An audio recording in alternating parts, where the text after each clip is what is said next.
saya baca-baca tentang Jambi di kepemimpinan Bapak ya Pak, Bapak akan melantik sebanyak 1.600-an ya? 652. 1.652 ketua RT. Betul, Mbak Vivin. Dan dilantiknya serentak. Wah, ini tuh jadi kayak pelantikan serentak kepala daerah kemarin ya Pak ya? Mirip. Dengan dipilih secara demokratis, diharapkan ketua RT-nya betul-betul punya tanggung jawab dan memang orang terpilih di wilayahnya yang bisa menjalankan banyak program. Mereka, ketua RT akan mendapatkan stimulus dana pembangunan 100 juta. Stimulus dana 100 juta ke RT dilakukan secara gotong royong. Sesungguhnya yang terbangun itu keuntungannya 30% lebih. Kita melalui program budaya nanti, setiap daerah RT itu beberapa komunitas punya keunggulan, keunikan di bidang budaya. Ada juga yang diseragamkan menjadi suatu festival di tingkat kota. Ini yang akan terus kita angkat, keunikan-keunikan dan karakteristik budaya ini menjadi daya tarik kota Jambi sebagai kota Melayu. Sehingga nanti dikukuhkan sebagai ketua RT, nanti ketua lembaga adat Melayu kota Jambi mengukuhkan Pak RT sebagai pemangku adat.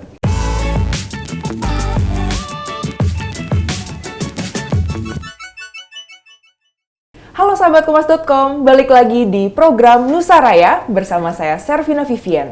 Hari ini kita sudah kedatangan nih Bapak Wali Kota Jambi, Bapak Haji Maulana. Selamat pagi Pak Maulana. Pagi.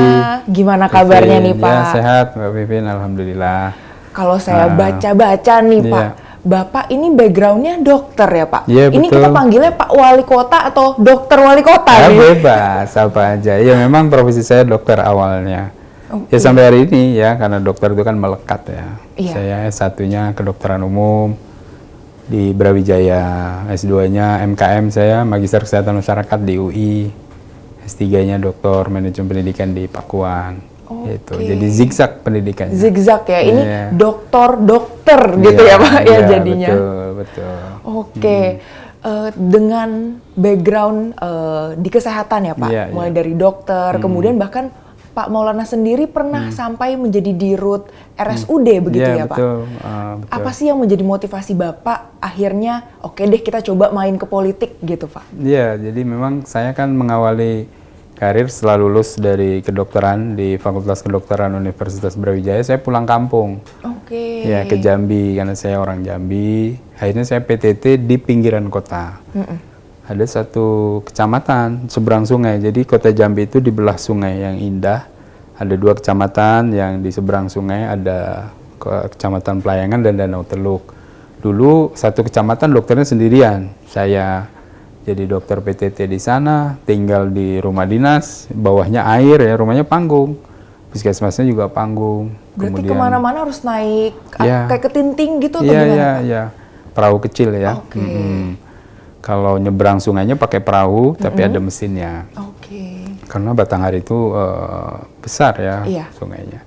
Nah dari sana tinggal di sana, pengabdian waktu masih belum nikah. 1 tahun saya dapat dokter teladan waktu itu. Iya, dokter teladan di kota. Kemudian dapat hadiah. Dulu siang dokter teladan dapat hadiah tim kesehatan haji daerah. Jadi saya berangkat haji. Merawat kloter dari Jambi, ya ikut dokter kloter. Dari situ kemudian saya jadi CPNS di Dinas Kesehatan, jadi Kasih, jadi Kabid, jadi Direktur Rumah Sakit. Yang kemudian akhirnya terhenti karir ASN-nya karena tiba-tiba ditawari masuk ke politik, nyalon menjadi waktu itu tahun 2013. Pernah maju sebagai calon wakil wali kota. Waktu itu belum berhasil.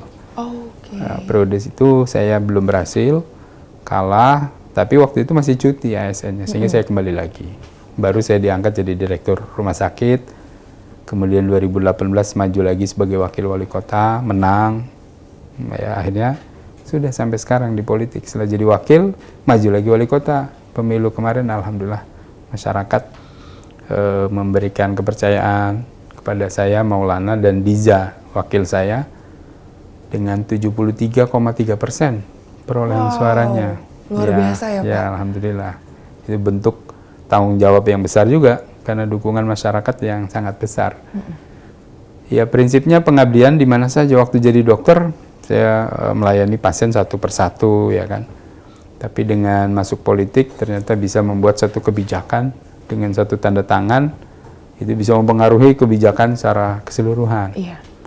Misalnya baru dilantik kemarin saya keluarkan Perwal nomor 6 tahun 2025 saya tanda tangani, itu berkaitan dengan proses pemilihan ketua RT serentak, mengatur tata caranya, mengatur pelaksanaannya, mengatur juga masa jabatannya, syarat-syaratnya gitu ya. Oke, jadi biar nggak hanya mempengaruhi satu ataupun dua orang warga di Jambi aja, tapi betul-betul bisa mengaruhi satu kota begitu satu ya kota. Pak? Itu mudah-mudahan bisa lebih bermanfaat ya dengan kebijakan yang menyeluruh. Sebagai wali kota itu kan kebijakan yang diambil akan mempengaruhi sistem di kehidupan masyarakat, tata kelola pemerintahan dan lain-lain. Gitu. Berarti sebagai petahana pernah jadi wakil wali kota, berarti udah paham banget dong nih Pak. Sebetulnya Jambi itu karakteristiknya, warganya itu seperti apa? Berarti udah fasih, hatam gitu ya Pak? Iya, kami kan dimulai dari dokter PTT tinggal di satu kecamatan yang itu merupakan asal muasal masyarakat Jambi, 2 kecamatan itu. Kehidupannya Melayu sekali, ya adatnya sangat kental karena adat Melayu Jambi itu bersendikan syarak bersendikan kitab buku, jadi dekat sekali dengan kehidupan agama. Dan saya mendalami betul waktu menjadi dokter puskesmas sampai kemudian ya secara karir PNS naik sampai jadi direktur rumah sakit, jadi wakil wali kota. Sehingga kita memang ingin mengangkat hasanah kekayaan budaya kita sebagai karakteristik masyarakat Jambi itu menjadi lebih luas. Makanya Mbak Vivin dalam 11 program unggulan saya, itu ada salah satunya bahagia berbudaya. Bahagia berbudaya inilah yang akan kita dorong simultan dengan pembangunan berbasis komunitas atau community based development, yaitu pembangunan yang ujungnya itu adalah masyarakat, yang penggeraknya adalah ketua RT. Nah, itu. Maka ketua RT menjadi sangat vital untuk memulai program-program selanjutnya. Nah, ini yang menarik banget ketika saya baca-baca tentang Jambi di kepemimpinan Bapak ya Pak. Bapak akan melantik sebanyak 1.600-an ya? 1.652. 1.652 ketua RT. Betul, Mbak Vivin. Dan dilantiknya serentak. Wah, ini tuh jadi kayak pelantikan serentak kepala daerah kemarin ya Pak ya? Mirip. Jumlahnya pun kurang lebih hampir sama. Hampir sama. Kan, hampir sama. Karena kan kita punya ketua RT 1.652 dan pada saat pelantikan wajib didampingi istri. Berarti ada 3.300-an peserta saja, belum tamu dan lain-lain. Jadi lapangan kantor wali kota nanti menjadi area pelantikan dan langsung dikukuhkan juga sebagai pemangku adat tingkat RT. Jadi di samping ada program Kampung Bahagia, ada program Bahagia Berbudaya yang itu mengangkat hasanah adat Melayu Jambi tadi, sehingga nanti dikukuhkan sebagai ketua RT, nanti ketua lembaga adat Melayu Kota Jambi mengukuhkan Pak RT sebagai pemangku adat di setiap RT. Nah itu jadi 1.652 kali 2 bersama ibunya. 2 bersama istri. Ya, dan langsung di-retreat. Langsung retret juga? Retret juga sampai sore. Sampai, nggak sampai bermalam gitu ya Pak? Kalau bermalam repot 3.000 gitu ya. Jadi karena kan mereka tinggal di kota semua, ya kan, warga kota. Jadi diberikan materi-materi. Nanti Pak Gubernur juga akan memberikan speech-nya mengenai program-program provinsi sehingga linier. Kemudian program pemberdayaan, program tentang kebencanaan, tentang lingkungan, masalah kelola sampah. Jadi semua OPD yang punya program-program yang bersentuhan langsung dengan RT, termasuk administrasi kependudukan, dan Densus 88 akan memberikan juga materi yang berkaitan dengan pencegahan radikalisme dan terorisme, supaya ujung tombaknya kan di RT juga bisa memonitor ada warga baru masuk dan sebagainya, sehingga masalah Kamtibmas juga harapannya RT yang dipilih secara langsung demokratis, dan yang paling penting pelaksanaan RT ini, pemilihan RT ini tidak menggunakan dana APBD. Iya, jadi 1652 itu murni swadaya masyarakat sendiri.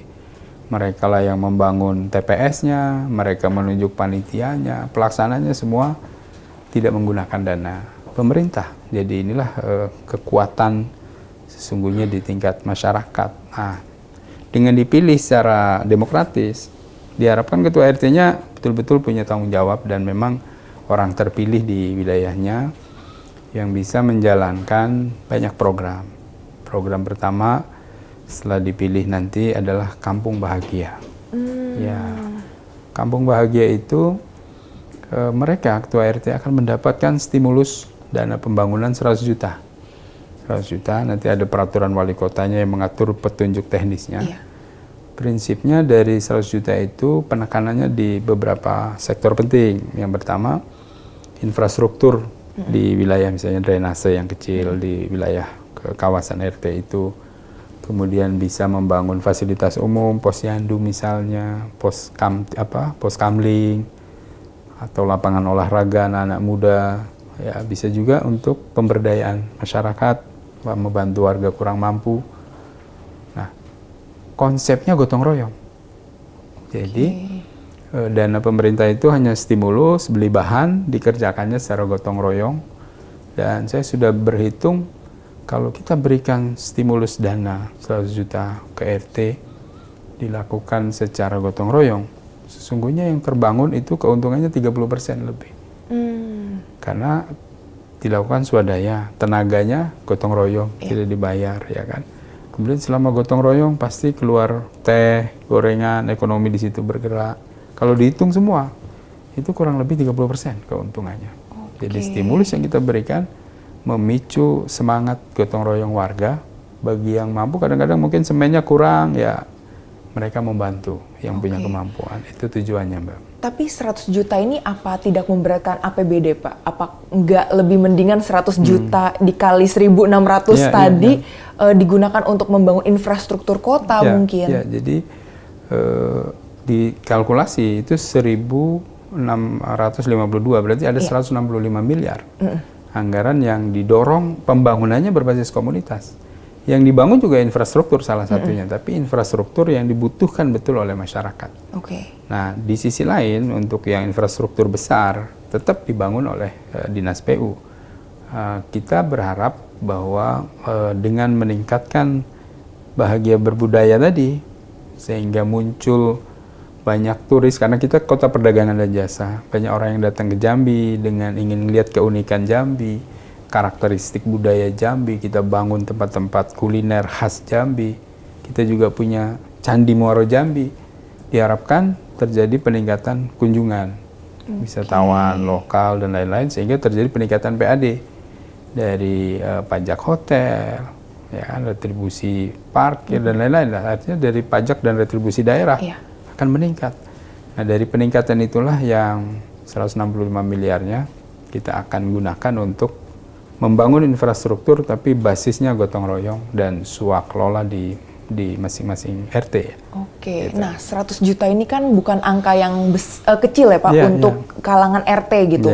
Gimana nih Pak, Bapak melakukan pengawasan efektivitas bahwa 100 juta ini betul-betul diterima dan digunakan secara langsung gitu. Pertanggungjawabannya gimana sih Pak? Iya, jadi kan kita mulai program ini dari seleksi ketua RT-nya yang memang betul-betul kita lihat pendidikannya minimal SMA, yang kedua ada cek narkoba, ada SKCK dan lain-lain. Jadi karakteristik RT-nya kita sudah perbaiki dulu dari sistem yang sebelum-sebelumnya, sehingga dari segi kualitas insya Allah RT-nya lebih bertanggung jawab karena dipilih langsung, dilantik wali kota, ada fakta integritas, menandatangani komitmennya untuk membangun wilayah RT-nya dengan program ini. Kemudian kita juga membentuk pendamping. Itu adalah kelompok masyarakat sarjana-sarjana, anak-anak muda yang sudah terbiasa menjalankan program-program pemberdayaan. Dan banyak dari program pusat seperti Kotaku, PNPM dulu, program-program itu sudah berjalan baik. Nah, mereka yang sudah punya pengalaman direkrut menjadi pendamping. Di setiap kelurahan ada orangnya yang kita rekrut. Kemudian ASN, kita punya 6.000.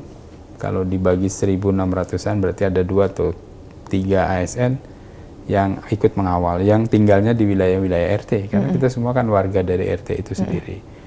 Kemudian di dalam perwal itu detail, mulai dari perencanaannya, ada musyawarah tingkat RT, kemudian ada tim teknis yang menilai kalau membangun ini kira-kira bahannya apa saja, RAB-nya, sampai ke pertanggungjawabannya, kwitansinya dan lain-lain. Dan kita juga melibatkan, misalnya kalau di kelurahan kan ada Babin Kamtimas, kepolisian ada Babinsa, kita libatkan semua untuk sama-sama mengawasi. Mudah-mudahan ya, karena di kota ini kan kawasannya sudah sangat pendidikan juga sudah tinggi, indeks pembangunan manusia kita sudah 81,7%, ya tinggi. Jadi mudah-mudahan program ini bisa jalan, dan saya yakini itu karena dukungan dari masyarakat dan seluruh tokoh masyarakat di sana. Oke, tapi sebetulnya tolak ukur keberhasilannya itu dari Pemkot sendiri mengharapkan seperti apa sih Pak? Apakah membangun daerah RT tersebut jadi tempat wisata kah? Atau bikin festival rakyat atau seperti apa sih Pak? Ya, jadi nanti yang pertama tentu kawasan itu menjadi bersih dulu. Karena bahagia itu bersih, aman, harmonis, agamis, inovatif, dan sejahtera. B yang pertama itu bersih. Maka dari dana 100 juta itu program unggulannya salah satunya adalah tata kelola sampah. Jadi misalnya 3 RT atau 4 RT, ya, mereka gotong royong dari dana 100 juta beli sarana transportasi, misalnya gerobak motor untuk mengangkut sampah. Kemudian di kawasan itu anak muda yang belum mendapatkan pekerjaan bisa diangkat untuk mengelola sampah, mengambil ke rumah-rumah. Nanti beberapa kelompok ada bank sampah TPS 3R, memilah sampah dari sumbernya. Nah, nanti dari sisanya baru diangkut ke TPA Talanggulo, dan sistemnya tertutup, sehingga harapannya dengan penguatan tata kelola sampah dimulai dari RT dengan dana bantuan Kampung Bahagia tadi, sistem tata kelola sampah tertutup dan tidak ada lagi TPS liar. Dan kita ingin sampah menjadi sesuatu, misalnya menjadi uang, menjadi emas, atau apapun yang bisa diberdayakan di tingkat bawah. Kemudian sampah yang diangkut ke TPA sendiri, kita punya sanitary landfill TPA Talanggulo yang cukup bagus ya, dapat bantuan dulu dari Jerman, dari KfW Jerman. Di sana nanti akan kita bangun supaya sampah yang menggunung yang sudah ada, ditambah sehari itu 430 ton sampah yang masuk ke TPA Talanggulo itu bisa dikelola.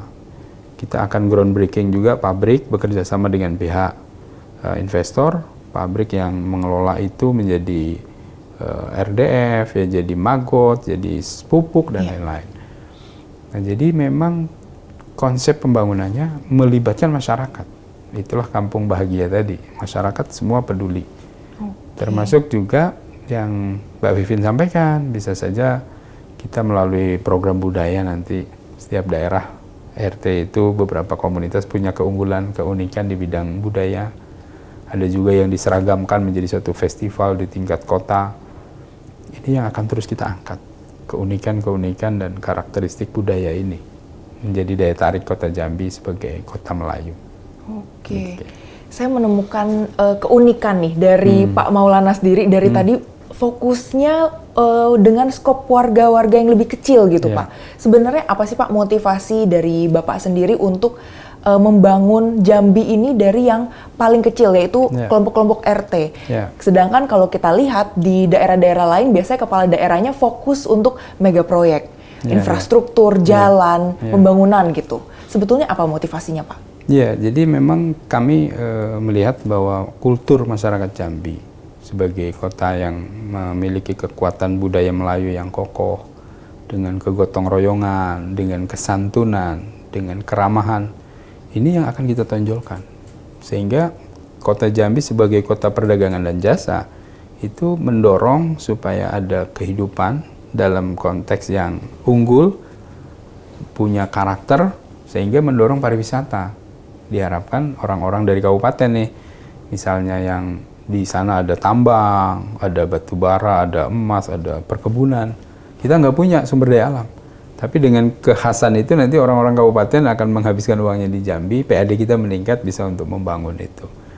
Di samping tetap pembangunan infrastruktur perkotaan, daya dukung lingkungan, tetap kita bangun secara sesuai dengan kemampuan daerah, dan tentu minta bantu juga dukungan dari provinsi, yang jalan-jalan provinsi ke nasional juga, termasuk penanggulangan masalah sampah, masalah banjir, dan lain-lain.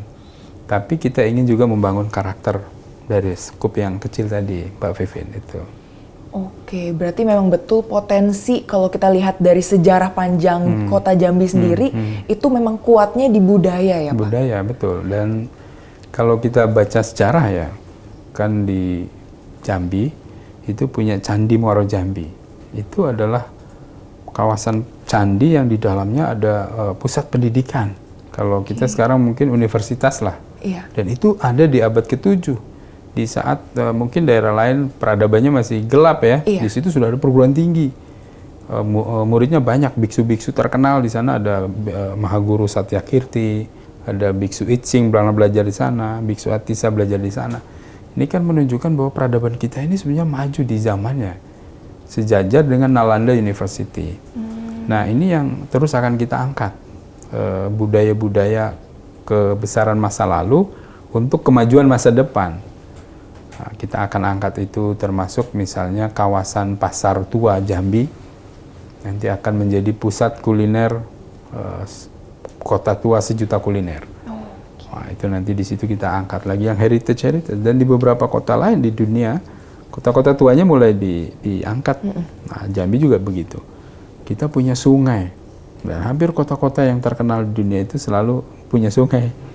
Kita dibelah Sungai Batanghari, yang wah luar biasa narasinya dari zaman dulu itu menjadi sarana transportasi utama, perdagangan, baik politik dan lain-lain. Kita juga punya danau di tengah kota, namanya Danau Sipin. Itu juga kita akan kembangkan budaya. Prinsipnya memang dari 11 program itu kita ingin mengangkat karakter asli Jambi sebagai pembeda dari daerah lain. Kalau kita ingin katakanlah membangun infrastrukturnya, ya tentu kita kan sangat ketinggalan dengan Palembang. Ya kan, Palembang sudah lama dan memang infrastrukturnya sudah bagus, ada MRT dan lain-lain. Jambi kita baru mau mengusulkan flyover dan lain-lain. Tapi kita punya kekuatan lain yang menjadi kekhasan kita. Sehingga ketika tol Trans Sumatera jadi, masuk Jambi itu, oh ya ingin ke Jambi karena ada sesuatu yang unik yang akan dilihat, yang menjadi daya tarik, Mbak, gitu. Karena kita memang mempertimbangkan prioritas dari anggaran kita, gitu. Oke, ngomongin tentang tadi Pak, Candi Muaro Jambi. Iya. Dengar-dengar katanya itu bahkan lebih luas daripada Candi Borobudur ataupun Angkor Wat ya Pak? Iya, betul, luas sekali. Hampir 4.000 hektar kawasan itu, dan memang sekarang sedang dilakukan perbaikan terus melalui cagar budaya ya.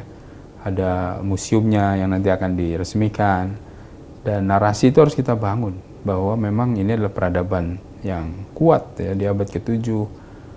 Kalau ini terbangun, memang posisi candi itu ada di Kabupaten Muaro Jambi, tapi entry point-nya masuknya lewat kota Jambi, penerbangannya masuk lewat Jambi, kalau jalan tol juga pasti lewatnya di Jambi, nginepnya di Jambi, kulinernya di Jambi, transportasinya di Jambi. Jadi kita mengembangkan kolaborasi antar wilayah di provinsi. Kan ada juga di Merangin Geopark. Merangin itu juga terkenal sekali. Kemudian di Kerinci misalnya, alamnya indah dan sebagainya itu. Nah, ini yang kita dorong supaya terjadi peningkatan kunjungan turis. Berarti Bapak sendiri melihat adanya potensi kalau Jambi ini bisa jadi seperti Jogja ya Pak? Iya. Kedepannya Jogja itu kan dikenal dengan karakternya yang kuat kan. Bali itu dikenal juga dengan karakternya. Nah, mungkin Jambi punya karakter Melayu dan sejarah peradaban yang tua tadi juga perlu kita angkat supaya menjadi daya tarik. Nah, apalagi di era digital sekarang kan mudah sekali sebetulnya. Ya, salah satunya di Kompas ini saya ngomong ini kan supaya masyarakat tahu Jambi secara keseluruhan gitu. Oke. Dengar-dengar katanya Bapak abis ini mau berkunjung ke bertemu dengan Menteri Kebudayaan ya Pak. Ya, apa aja sih Pak yang mau mungkin diperkenalkan gitu dari Jambi yang ingin dibicarakan? Ya, alhamdulillah nanti siang ketemu Pak Menteri Kebudayaan, Pak Fadlizon. bicara tentang budaya secara keseluruhan, dan secara spesifik kami akan mempresentasikan tentang rumah batu. Jadi rumah batu ini juga di Kecamatan Danau Teluk, di seberang sungai, dekat dengan sungai. Jadi rumah batu ini menghadap ke sungai. Dan rumah ini pernah dijadikan tempat perundingan antara Gubernur Jenderal Belanda dengan Raja Melayu. Dengan juru bicaranya namanya Pangeran Wirokusumo, yang sekarang dimakamkan di dekat situ ada masjid. Dan setiap tahun haulnya juga menjadi festival tahunan. Nah, rumah batu ini sudah dimiliki oleh secara turun-temurun oleh ahli waris, sudah rusak, ya, atapnya sudah tidak ada. Nah, ini kami mohon bantuan dari kementerian untuk bisa rekonstruksi bangunan ini dan menembuskan ke Sungai Batanghari, ada dermaganya. Jadi nanti dari namanya Ancol, ya, Ancol Jambi, kawasan Tanggorajo, bisa naik perahu untuk melihat situs bersejarah ini gitu. Menjadi tempat wisata budaya sejarah yang bagus, yang nanti mendorong juga Jambi bisa dikenal gitu. Berarti dari tadi Bapak mau memperkenalkan Jambi bahagia berbudaya. Iya, itu salah satu program utama kita. Dan dengar-dengar juga Bapak mau mengaktifkan lagi Perda Hukum Adat, begitu betul, ya Pak? Betul. Itu bagaimana sih Pak pengaturannya, siapa yang menjadi hakim atau yang mengatur gitu? Pengawasnya seperti apa? Sanksi hukumannya seperti apa Pak? Jadi sebenarnya di tengah masyarakat itu sudah hidup hukum adat ini dari turun-temurun. Jadi misalnya kalau ada pelanggaran kecil, itu dendanya denda adat. Cuci kampung, baca doa, saling bermaafan, dan sebagainya. Dan itu mekanisme yang sudah hidup di tengah masyarakat. Nah, sekarang ada ruang dengan KUHP ini, diberi ruang sebenarnya hukum adat untuk menyelesaikan di luar proses hukum pidana yang resmi, ya. Yaitu misalnya restoratif justice gitu ya, penyelesaian di luar proses peradilan dengan hukum adat. Syaratnya satu, harus punya peraturan daerah hukum adat. Nah, kita sudah punya kekuatan itu, tinggal dikaji secara akademik, nanti kita minta DPR untuk membahas sehingga lahirlah Perda Hukum Adat. Nah, Perda Hukum Adat ini banyak manfaatnya. Ya tadi, misalnya ada silang sengketa di tingkat masyarakat dengan tetangga, nggak perlu lapor ke polisi, cukup lapor ke ketua RT sebagai pemangku adat. Nanti ada namanya Debalang. Debalang itu kayak polisi adat. Ya, itu adalah bidang keamanan ketertiban yang ada di RT itu. Sehingga tidak sedikit-sedikit masalah masuk ke ranah pidana, tidak sedikit-sedikit masalah kemudian proses peradilan dihukum pidana, tapi kita selesaikan melalui hukum adat. Prinsip dasarnya musyawarah, kemudian dendanya denda adat yang memaafkan dan sebagainya. Itu budaya kita yang harus kita angkat juga, Mbak Vivin. Itu. Oke, berarti sebetulnya ini memang sudah ada dari dulu, tapi sekarang diberi ruang juga dari Pemkot, begitu ya Pak? Dilegalisasi. Dilegalisasi. Melalui Perda, itu peraturan daerah hukum adat. Sehingga nanti ini betul-betul bisa ditegakkan hukum-hukum adat ini. Dan sanksinya biasanya tidak ada urusannya dengan masalah pidana, tapi sanksinya lebih ke arah musyawarah mufakat, ada kemudian dendanya denda-denda yang berkaitan dengan sosial, ya cuci kampung, kita makan bersama, bermaaf-maafan, ada juga membangun sosial, memperbaiki masjid misalnya, membangun hal-hal yang positif lah di kampung itu, sehingga adat itu betul-betul memberi manfaat. Ya kan, dari berbagai aspek kehidupan, mulai dari bayi lahir sampai orang meninggal, adat di situ ikut peran. Menikah apalagi, lamaran apalagi, cukuran anak apalagi. Jadi festival kehidupan adat Melayu Jambi ini luas mengatur kehidupan itu. Nah, ini kan menjadi hal yang unik sebetulnya kalau diperdakan secara hukum adat bisa diterapkan secara baik gitu di tengah masyarakat. Oke, wah menarik banget ya tentang kebudayaan di Jambi ini. Nah, tapi kita mau geser sedikit dulu nih Pak, mau ngomongin tentang pelayanan publik di Jambi. Dan pastinya masyarakat bakalan bahagia kalau misalnya pelayan publiknya bisa bebas dari pungli gitu ya Pak. Iya, betul. Dari Bapak sendiri ada program balap, itu bebas dari pungli begitu ya Pak? Layanan anti pungli. Pelayanan anti pungli. Itu gimana sih Pak untuk betul-betul mengawasinya supaya bisa berjalan sesuai dengan harapan dari Bapak sendiri gitu? Jadi layanan publik kan sangat luas ya, dimulai dari administrasi kependudukan misalnya, kemudian pelayanan kesehatan, pelayanan di pendidikan dan lain-lain. Dan Kota Jambi alhamdulillah sudah punya mall pelayanan publik. Jadi satu bangunan seperti mall lah, masuk ke situ semua pelayanan ada. Baik itu pelayanan kependudukan, pelayanan di bidang UMKM, misalnya ngurus izin dan sebagainya, satu gedung. Nah, di setiap unit-unit pelayanan itu ada barcode-nya yang bisa di-scan, itu lapor Pak Bos. Jadi itu semua masyarakat kalau ada yang tidak puas, boleh scan barcode, tulis keluhannya apa, nama petugasnya siapa, karena semua petugas wajib pakai nama ya di dadanya, sehingga diharapkan dengan akses sistem pelaporan yang bisa langsung kepada kepala daerah itu menjadi baik. Dan di situ kita ada ininya, tagline kita, kalau Anda menemukan pungli akan dikasih hadiah. Oh, 1 juta apa rupiah. tuh hadiahnya 1 juta rupiah, 1 asal juta terbukti rupiah. dan sebagainya itu. Jadi tujuannya memang untuk meningkatkan integritas saja dari seluruh ASN kita, termasuk juga P3K yang memberikan layanan kepada masyarakat ya, di semua bidang, Pak. Oke, tapi gimana caranya masyarakat tahu nih bahwa laporannya betul-betul ditindaklanjuti nih Pak? Ya, karena di dashboardnya itu langsung ke dashboard kepala daerah, ke wali kota, ke wakil wali kota. Oh, berarti Bapak yang nge-review langsung gitu ya Pak? Termasuk ke inspektorat dan dinas terkait. Dan itu ada waktunya, kapan berapa lama keluhan itu ditindaklanjuti. Jadi ini adalah bagian mekanisme pengawasan saja sebetulnya, yang saya kira di daerah lain juga hampir sama, banyak namanya gitu ya. Tetapi prinsipnya dengan aplikasi ini menumbuhkan kesadaran bagi seluruh pelayan masyarakat ASN untuk meningkatkan integritasnya. Jangan bermain-main di ranah itu gitu. Kalau sampai ada yang main-main dengan pungli, apa sanksinya sih Pak? Ya, kita punya cyber pungli juga yang melibatkan inspektorat, ada juga aparat kepolisian, ada juga dari kejaksaan. Ya, kalau masih ada bermain-main di ranah layanan publik mengenai pungli, akan ditindak karena memang semua pemberi layanan harus pakai nama. Kemudian jam berapa pelayanannya apa, laporannya harus jelas. Kemudian kita tindak lanjuti, kalau terbukti ya tentu ada sanksinya. Ada sanksi sesuai dengan aturan yang kita punya gitu. Oke, jadi betul-betul semuanya sistematis ya Pak, dan sudah digitalisasi juga. Iya, digitalisasi betul. Karena sekarang eranya begitu kan, semuanya digital. Betul Mbak Pevin. Oke, nah selain program balap dari kepemimpinan Bapak sendiri, ada program Rumel, Rumah Milenial. Itu seperti apa sih Pak? Siapa saja target yang bisa mendapatkan rumah milenial itu? Ya, jadi rumah milenial ini kita akan mengembangkan kawasan terminal, namanya kawasan terminal Rawasari. Ini adalah terminal paling tua di Kota Jambi.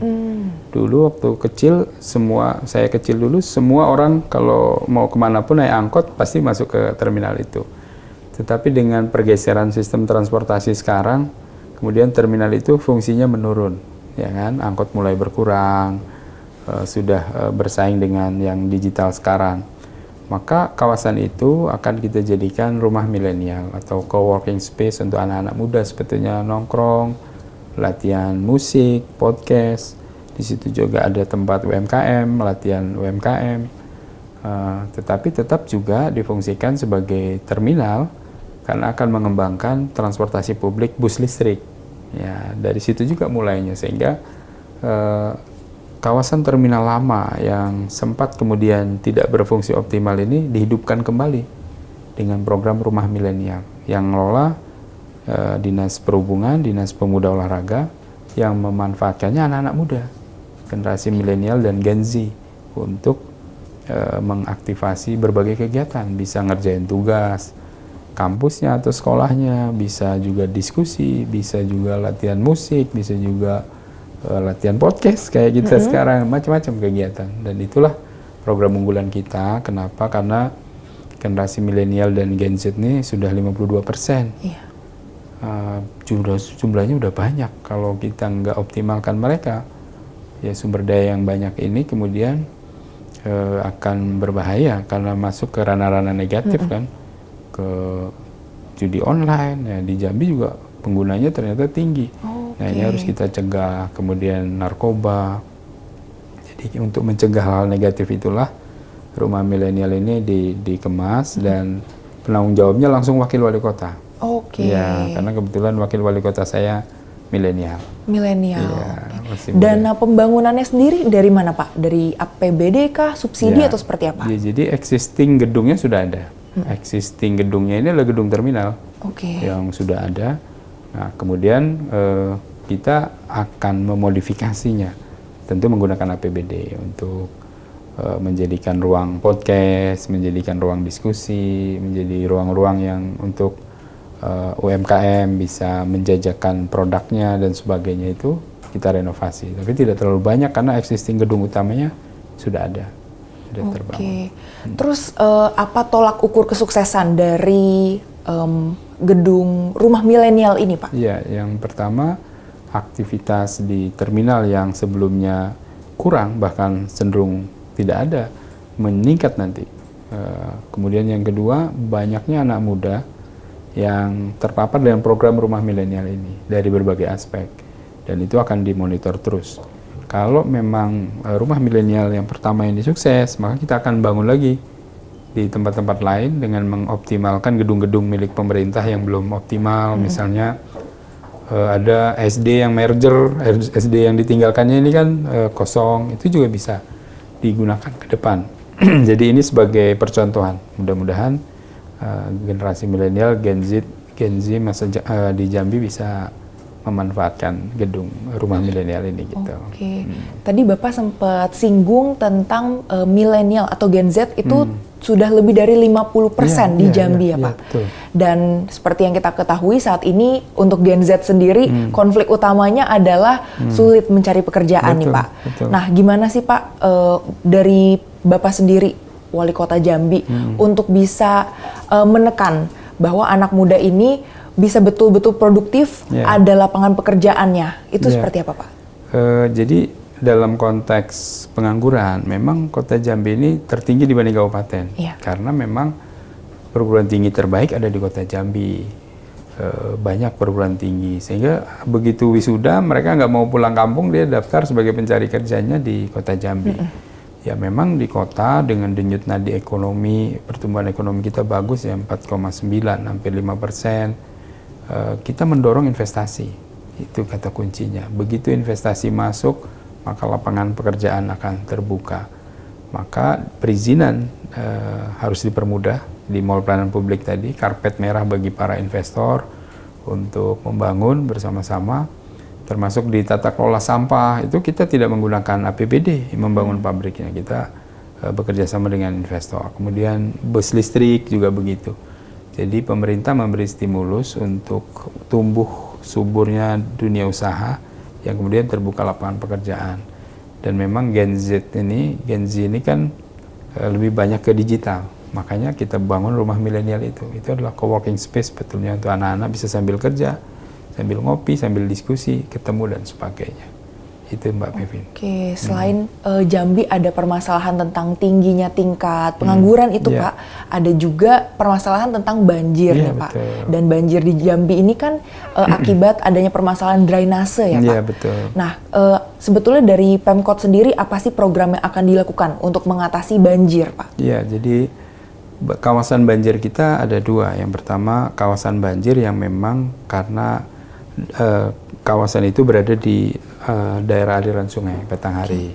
Itu rutin di daerah seberang yang tadi saya sampaikan, semua rumahnya panggung tinggi-tinggi. Itu karena memang kearifan lokal nenek moyang kita bahwa kalau bangun rumah ya harus di atas level tertinggi banjir. Nah, bagi kelompok masyarakat ini tidak menjadi masalah karena banjir sudah menjadi kejadian rutin setiap tahun yang di pinggir sungai.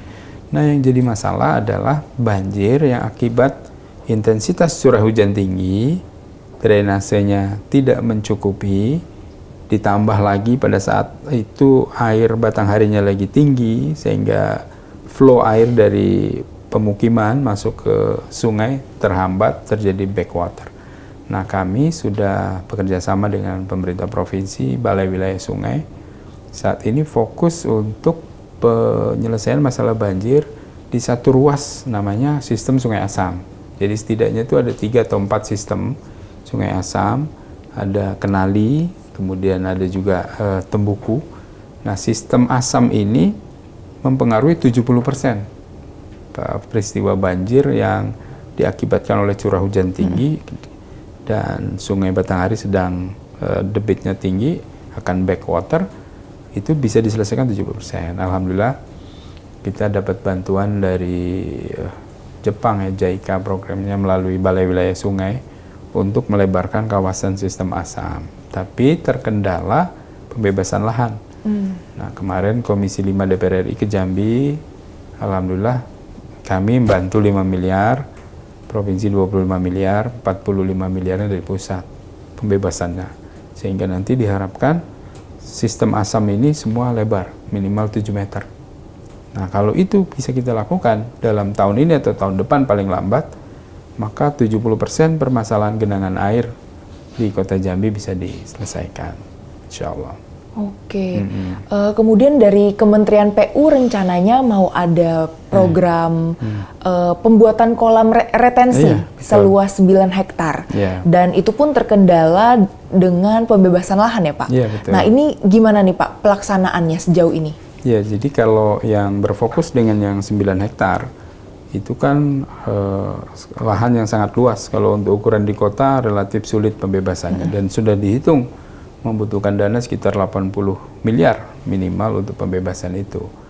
Sehingga kami dari pemerintah kota mengusulkan lahan-lahan yang sudah dimiliki oleh pemerintah kota. Ada beberapa titik, ada namanya di Lorong Arwah, ada juga di Kampung Banjir, itu masing-masing hampir 1 hektar 1 hektar. Jadi solusi pertama, pilihan pertama membebaskan lahan, tapi kalau kita tidak mampu, kita tetap membangun kolam retensi yang kecil-kecil di beberapa wilayah yang memang tanahnya sudah dimiliki oleh Pemkot, ataupun kalau mau pembebasan tidak terlalu sulit.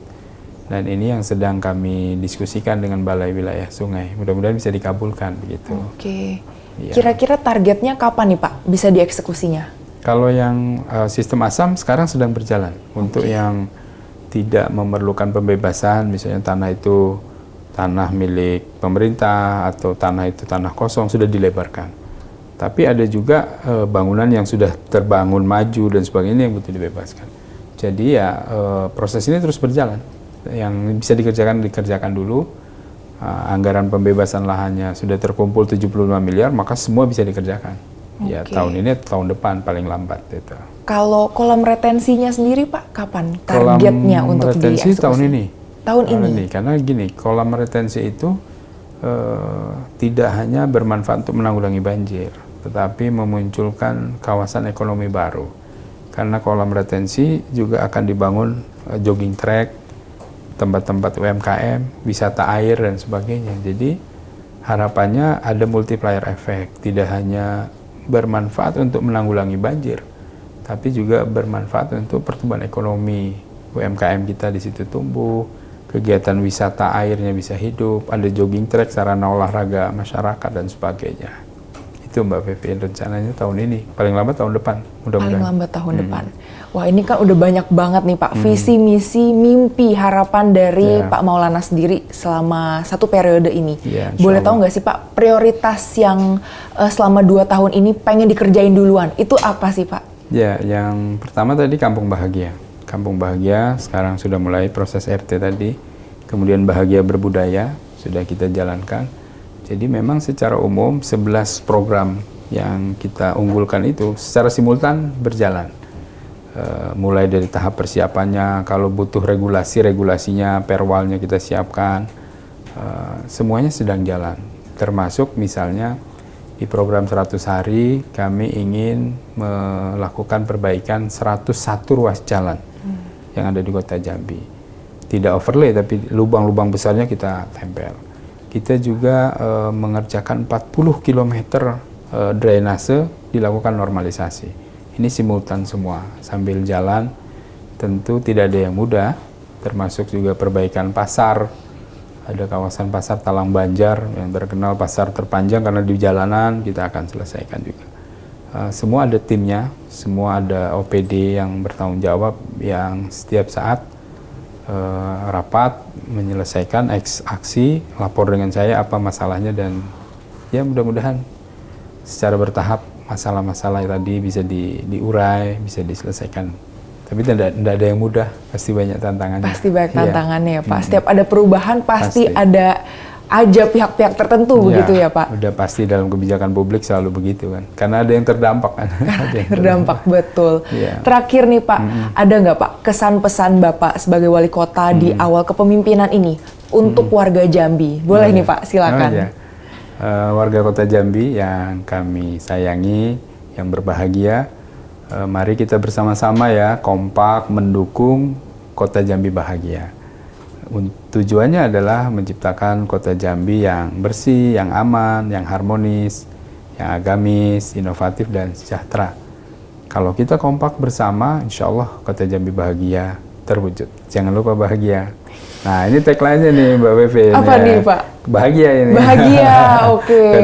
Jambi bahagia, berbudaya ya Pak. Betul. Oke, terima kasih banyak Pak Maulana atas waktu sudah mau meluangkan ngobrol-ngobrol bareng kita di Nusaraya bersama sahabatkompas.com juga. Terima kasih. Semoga visi misi dan juga banyak program-programnya, 11 program tadi ya Pak. 11 program unggulan. 11 program unggulan betul-betul bisa terrealisasi ya Pak, amin. untuk kebahagiaan dan kesejahteraan warga Jambi. Terima kasih Mbak Pevin. Terima kasih Pak. Kompas.com, terima kasih. Mohon maaf.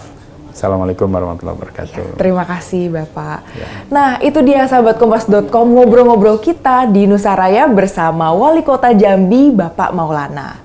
Saya Servina Vivien pamit undur diri dan sampai bertemu di Nusaraya selanjutnya. Salam Nusaraya, semangat Bhinneka Indonesia Raya.